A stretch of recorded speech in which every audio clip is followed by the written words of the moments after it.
안녕하세요. 저는 홍대에서 막창집을 운영하는 36살 남성입니다. 요즘 코로나가 잠잠해졌다고는 하지만 불과 한 달 전까지 계속 이어졌어요. 가게로 찾아오는 손님은 없고 배달 위주로 식당을 운영하다 보니 적막함이 싫어 사람 사는 이야기를 듣고자 항상 사연 채널을 듣고 있습니다. 여러분들이 사는 이야기를 듣다 보니 정말 다양한 사연들이 많더라고요. 혼자 가게를 정리하며 옛날 기억이 떠올랐고 제 사연을 들려드리면 좋을 것 같아 이렇게 글을 쓰게 되었네요. 옛날이라고 할 것도 없이 불과 2년 전에 일어난 일이었거든요. 그 사건으로 인해 사람을 조금 경계하게 되었고 앞으로 제 인생에 있어서 결혼과는 담을 쌓았습니다. 기막힌 제 이혼 사연 지금 들려드리겠습니다.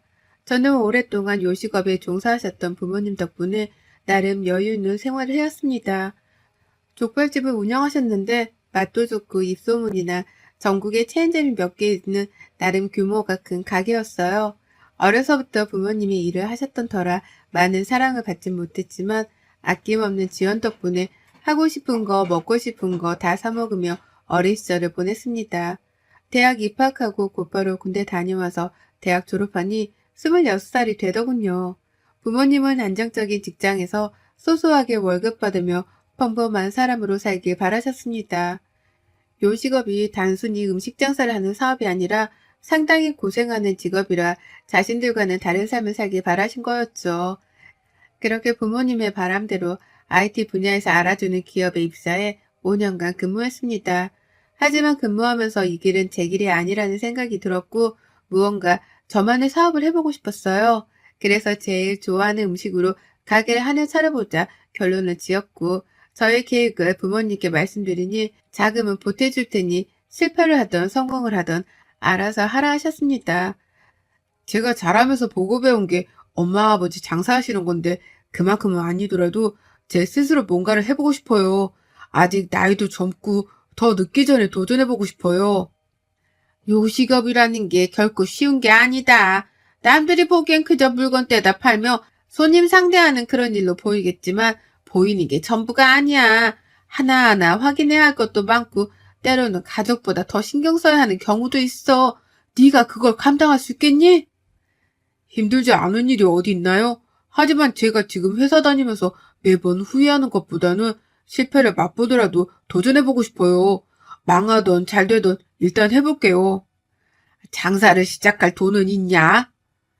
일단 월급 모아둔 돈도 얼추되고 대출받고 하면 괜찮을 것 같아요. 정말 아무것도 모르는 녀석이네. 대출, 그거 함부로 받는 거 아니다. 물론 불가피할 때도 있지만 최대한 피해야 하는 게 대출이야. 일단 이 애비가 3억 줄 테니 그걸로 시작해라. 적은 돈 아니다.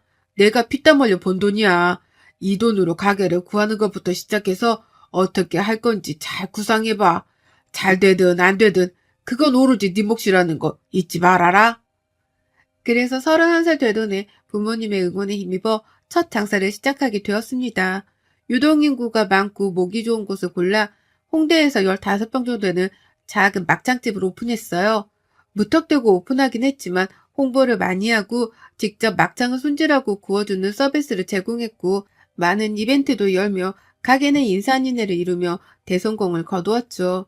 하지만 코로나라는 안타까운 시기가 닥쳤고 제 가게도 잠시 주춤하던 시기였습니다. 이러다 가게가 망할 수도 있겠다 생각이 들었고 날이 갈수록 초조해져만 갔죠. 그러던 어느 날 가게 문을 일찍 닫고 직원들과 막창에 술 한잔을 했습니다. 나이 차이가 나봤자 두세 살이어서 서로 형 동생하며 가까운 사이였죠. 갑자기 직원 중 한 명이 저에게 여자를 소개시켜 주겠다는 겁니다. 일이 힘들고 지칠 땐 사람으로 극복해야 한다면서요.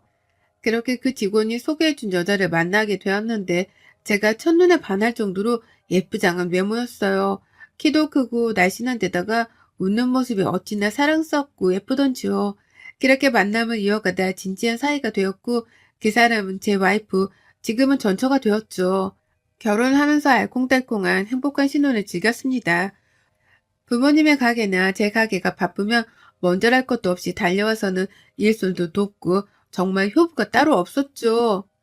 어디서 이런 복덩이가 굴러왔을꼬.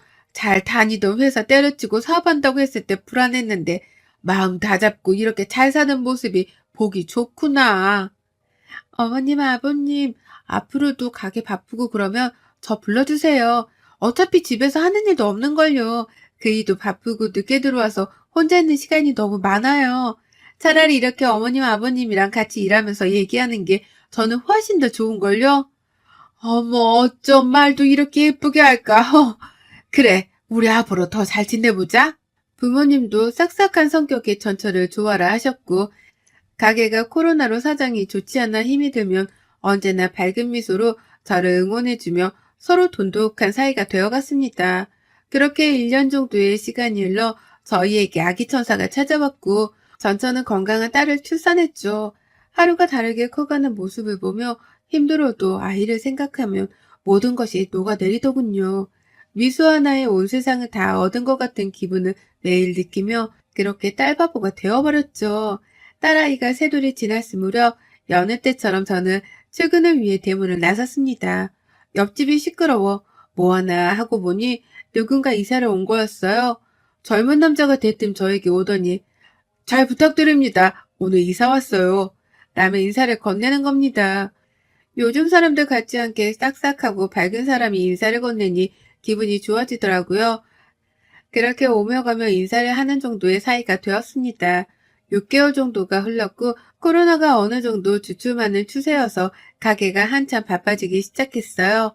여느 때처럼 출근하며 옆집 남자를 마주쳤는데 보면 볼수록 뭔가 익숙한 느낌이 드는 겁니다. 가끔 보는 사이인데도 왠지 모를 기분에 떨떠름했거든요. 그러다 모처럼 쉬는 날 와이프가 저에게 아이를 부탁하고 오랜만에 친구들을 만난다며 외출을 했어요. 가끔씩 장모님께 아이를 맡기고 외출을 종종 했었지만 저에게 직접 부탁한 적은 처음이라 편하게 다녀오라며 용돈도 쥐어서 보냈습니다. 그런데 말이죠. 아침부터 저녁까지 딸아이와 함께 붙어있으면서 갑자기 옆집 남자가 생각나는 겁니다. 옆에서 새근새근 낮잠을 자고 있는 아이의 얼굴을 보자니 옆집 남자가 겹쳐 보이는 거예요. 평소 사연 채널을 즐겨 들으며 여러 사연들을 접하기도 하고 이런 경우가 있을까 싶었고 정말 말도 안 되는 생각이란 걸 알지만 제 스스로에게 묻고 싶더군요. 며칠을 고민한 끝에 딸아이의 칫솔과 제 칫솔을 유전자 의뢰를 맡겼어요. 이 행동 자체가 상당히 위험한 행동이고 정말 말도 안 되는 것인 줄 알지만 찝찝한 느낌이 있었거든요. 딸아이가 제 친자가 아닐 수도 있다는 사실보다는 그 찝찝한 기분을 덜어내고 싶었어요. 며칠 후 저는 충격적인 결과를 듣게 되었습니다. 딸아이가 제 친자가 아니라는 결과였어요. 하지만 그 사실보다 그동안 아내가 저를 속였다는 것, 그리고 과연 이 아이의 친부는 누구일까 하는 것에 대한 생각이 더 컸습니다. 그도 그럴 것이 와이프가 최근에 이웃들과 잘 지내야 한다며 옆집 남자를 잘 챙기기도 했거든요. 그런 모습까지 겹쳐 뇌리에 무언가 얻어맞은 느낌이 들고 말았습니다. 말도 안 되는 결과에 망연자실한 저는 하루 가게 문을 닫기로 하고 와이프에게 물어보기로 했어요. 이렇게 된 이상 숨길 일이 아니고 확실하게 넘어가야 하는 부분이었죠. 아이를 재우고 거실로 나온 와이프를 불러 앉혔습니다. 심각한 제 표정을 보더니 무슨 일이 있냐며 걱정하는 표정으로 저를 쳐다보더군요. 차마 뺨을 때리지는 못하겠고 그렇다고 배신감에 눈물을 흘릴 수 없던 저는 덤덤하게 말을 했습니다. 당신 옆집 남자랑 꽤 친한가 봐? 갑자기 옆집 남자 이야기는 왜 나와? 내가 미친 생각을 했던가 싶어서 정말 많이 고민했거든. 우리 수아 말이야. 내 딸 아니더라고? 그게 갑자기 무슨 뚱딴지 같은 소리야. 수아가 우리 딸이 아니면 누구 딸인데 왜 갑자기 그런 말을 해? 우리 딸이 아니라 너랑 옆집 남자 딸이겠지. 물론 확실한 건 아니지만 이 서류를 보고도 네가 그렇게 말할 수 있나 한번 보자. 이래도 수아가 우리 아이야? 당신 나 몰래 유전자 검사했어? 내가 그렇게 못 믿어왔니? 그래, 이왕 이렇게 된 거 다 말할게. 옆집 사람 사실 내 첫사랑이야. 자기랑 결혼하고 얼마 안 돼서 너무 치근덕대길래 몇 번 만난 게 전부야. 하룻밤에 실수가 있었고 서로 인생에 터치 안 하기로 했어. 내 아이 내가 낳아서 키운다고 말했고 지금 와서 이 사실을 말한다고 달라질 게 있을까? 이미 혼인신고했고 법적인 우리 아이인데 너 어떻게 뻔뻔하게 말할 수 있어? 네가 그러고도 사람이야? 수아한테 미안하지도 않아? 어차피 얘라 모르잖아. 우리만 입 다물면 그만인 일이야. 당신도 수아 사랑하잖아. 이제 와서 친자가 아니라고 하니 있던 정도 떨어지니? 안 그래도 며칠 전에 정리했어. 다시는 안 만나. 그러니 당신도 생각 다시 해봐. 생각? 무슨 생각? 네가 네 입으로 생각이라는 단어를 말할 자격이 있어? 수아는 둘째치고 너랑은 더 이상 같이 못 살겠다. 네가 안 나가면 내가 나가? 그렇게 저는 짐을 챙겨 가게로 왔습니다. 가게도 쉴 수 있는 작은 공간을 마련해 둔 탓에 급하게 가게로 오게 되었죠. 앞으로 어떻게 해야 할지 정말 막막하더라고요. 잠도 오지 않고 휴대폰으로 이리저리 알아보기 시작했습니다. 우선 저는 아내와 그 남자가 만났다는 증거, 불륜을 저질렀다는 증거가 필요했고, 결정적인 증거로는 딸아이와 옆집 남자의 유전자 검사 결과가 제일 확실했죠. 와이프가 아이를 어린이집에 보내고 집에 없는 틈을 타 뭐라도 얻을까 싶어 집으로 갔습니다. 제가 집을 나간 지 며칠이나 됐다고 그새 집이 조금 엉망이 되었더라고요. 안방부터 욕실까지 차근차근 살펴보았습니다. 아니나 다를까 제 물건이 아닌 것들이 몇 개 있더라고요. 직감적으로 옆집 남자의 것이라는 걸 알았습니다. 제가 없으니 대놓고 왕래를 했던 탓인지 평소에 제 것과는 다른 스타일의 속옷도 있더라고요. 옆집 남자의 것으로 추정되는 물건들을 가지고 유전자 검사를 의뢰했습니다. 아니나 다를까 제 예상이 맞았더라고요. 너 이제 빼도 박도 못해. 이젠 아주 집에 대놓고 들이더라? 그것도 온전한 내 집인데? 그놈이랑 뒹구니까 좋아? 수아보기 부끄럽지도 않던? 정말 이해가 안 간다. 긴 말 필요 없고 법원에서 보자. 너랑은 정말 끝이다. 저는 그 길로 이혼 소송을 진행하고 옆집 남자에 대한 상간남 소송을 진행하기로 했습니다. 미리 변호사를 선임해둔 덕에 일처리는 비교적 수월했습니다. 와이프는 저에게 연락을 해오더니 소송을 취하라며 협박 아닌 협박을 했습니다. 네가 이러고도 무사할 것 같아? 수아 보기에 창피하지도 않아? 안 미안해? 미안은 하지. 이런 상황을 만들어서. 그런데 적어도 나보다는 네가 더 미안해하는 게 맞지 않냐? 나한테 굳이 미안한 감정 없어도 되는데 얘 엄마라는 사람이 양심은 있어야지. 네가 나한테 창피라는 단어를 말할 자격이나 되니? 정말 웃기는 여자네. 내가 돈이 어딨다고 소송을 해. 위자료? 꿈도 꾸지 마.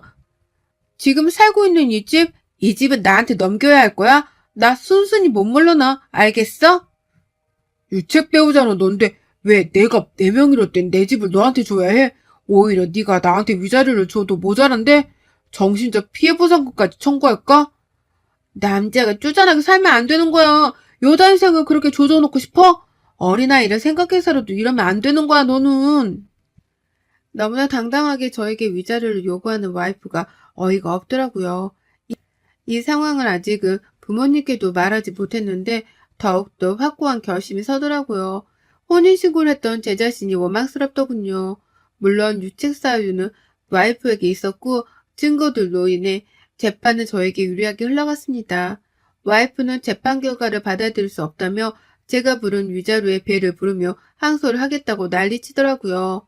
장인어른과 장모님은 뒷목을 잡으시며 와이프, 아니 전철에 말리셨고 풍족한 환경이지 못했던 처가댁은 결국 항소를 포기했습니다. 나중에 따로 연락이 와서는 장인어른께서 되려 사과를 하시더라고요. 자네한테 내가 정말 면목이 없네. 하나밖에 없는 딸 자식, 그것도 자식이라고 어렵사리 키웠네만 내가 자식을 잘못 키운 탓이야. 그동안 고생했던 거 내가 다 아니까 이제는 뒤도 돌아보지 말고 자네가 하고 싶은 거 하면서 살아가게. 정말 미안하네. 그러고 나서 옆집 남자에 대한 상간날 소송을 진행했는데 2천만 원의 보상금을 받게 되었고 얼굴이 팔릴 대로 팔린 그 남자와 와이프는 둘이 어디론가 도망쳐 버렸습니다. 불쌍한 딸아이만 처가댁에 덩그러니 남겨진 채 말이죠. 딸아이를 생각해서라도 미친 척하고 참고 살아보려 했는데 저도 사람인지라 도저히 그 짓은 못하겠더라고요. 이 글을 쓰는 와중에도 딸아이의 웃는 모습이 생각이 납니다. 그렇게 소란이 잦아들고 코로나도 어느 정도 풀리면서 가게는 다시 활력을 되찾았어요. 그동안의 서러움을 무마라도 하려는 듯이 정말 미치듯이 손님이 몰려왔고 역대급의 매출을 기록했습니다. 덕분에 직원도 2명이나 더 뽑고 내년에는 인근에 2호점도 낼 계획이에요. 바쁘게 살다 보니 힘든 일은 저절로 잊혀지더라고요. 그래도 부녀지간이었던 딸아이와 그 순간들을 잊지 못합니다. 더 이상 저와 상관없는 사람들이지만 천류는 끊지 못한다 했던가요? 아무 잘못 없는 딸아이만 눈에 밟힙니다. 전처가 내연남과 도망간 이후로 시간이 제법 흘렀어요. 아이를 어찌할 수 없던 처가댁은 어렵사리 아이를 키우고 계셨습니다. 몸이 불편하셨던 장인어른 대신에 장모님이 식당에서 일을 시작하셨죠. 아무 잘못도 없는 아이와 장인어른 장모님이 고생하시니 그래도 사위였던 마지막 도리를 다 하기로 했습니다. 제 아이도 아니지만 왜 이렇게까지 하냐는 분들도 계실 텐데요. 아이 엄마도 버리고 도망간 마당에 일단 아이는 살려야 하지 않겠습니까? 장인 장모님께 생활하는데 보태 쓰시라고 5천만 원이라는 돈을 보내드렸습니다. 제가 지켜봐왔던 그분들은 절대 남에게 상처를 주거나 하는 분들이 아니셨기 때문이었죠. 얼마 뒤 돈 냄새를 맡았는지 전처가 처갓집을 찾아오더랍니다. 저와 아이한테 미안해서라도 이대로는 둘 수 없다며 전처를 경찰에 신고하셨더라고요. 아이를 마땅히 육아해야 하는 엄마라는 사람이 아이까지 버려가며 파렴치한 짓을 하고 살게 놔둘 수는 없다면서요. 그렇게 와이프는 아동학대 혐의로 2년의 집행유예 판결을 받았습니다. 그래도 모성애는 있었는지 호되게 당하고 나니 정신을 조금 차리는 모양이더라고요. 어느 날 제 가게로 찾아와 잘못을 얘기 좀 하자는 겁니다. 다 끝난 사이에 무슨 할 말이 더 남았는지 궁금하기도 해서 드러나 보자 하고 근처 카페로 갔습니다. 나는 할 말 없는데. 이미 끝난 사이인데 아직도 나한테 할 말이 남아있니? 무슨 말 하는지 드러나 보자. 내가 갈 때까지 가보니까 힘든 게 뭔지 알겠더라. 지금 생각해보니 당신이랑 수아한테 참 미안하더라고.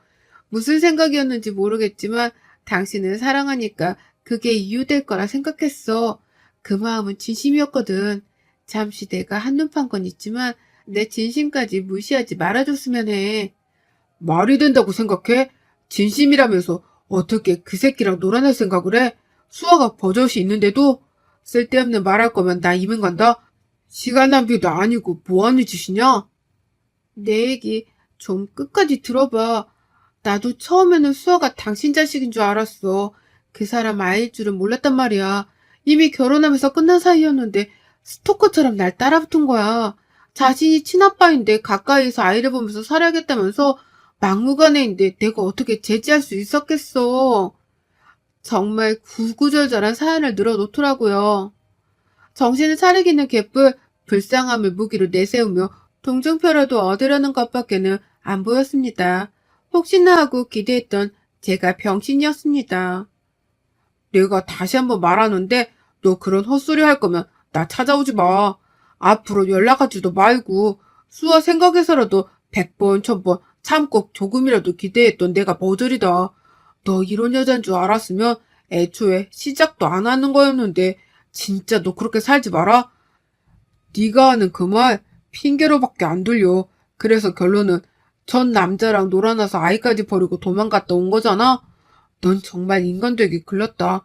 어디 가서 수아 엄마라고도 하지 마라. 내가 다 창피하니까. 말을 그렇게까지 해야겠어? 당신도 수아 아빠인데 어떻게 하루아침에 이렇게 달라질 수가 있어? 그동안 수아랑 함께한 시간들은 아무것도 아니었니? 그래서 지금 이 판국에 다시 합치자고 하는 거야, 뭐야? 더러운 몸뚱이를 어디다 대고 들이밀어?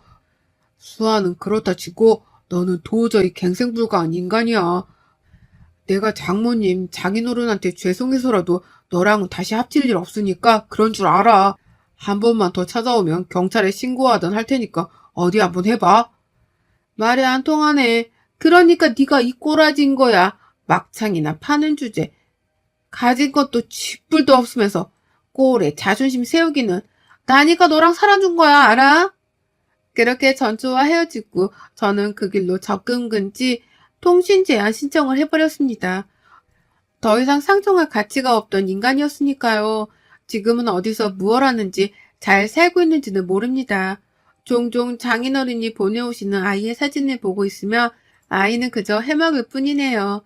제 친자식은 아니지만 사랑스러웠던 그 순간들을 잊지 못할 겁니다.